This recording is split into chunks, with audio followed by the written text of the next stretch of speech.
আসসালামু আলাইকুম রহমতুল্লাহি ওবারাকাতু।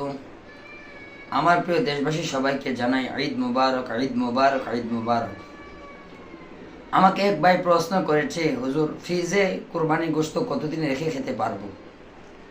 আসলে ফ্রিজে কতদিন আপনি গোশত রেখে খেতে পারবেন, কতদিন পারবেন না, এই ব্যাপারে নির্দিষ্ট কোনো টাইম, নির্দিষ্ট কোনো সময় সীমা শরীয়ত নির্ধারণ করেন নাই।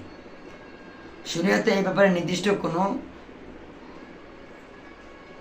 মেয়াদ বলেন নাই যে এতদিন ফ্রিজে রেখে খেতে পারবে, এতদিন পারবে না। এটা সম্পূর্ণ আপনার রুচির উপর নির্ভরশীল। আপনার রুচির কতদিন চাই, কতদিন মনে চাই খেতে। তাছাড়া এটা কোরবানি হলো আল্লাহ তাআলার পক্ষ থেকে এক নিয়ামত, আল্লাহ তাআলার পক্ষ থেকে এক বিশেষ মেহমানদারিত্ব, দাওয়াত।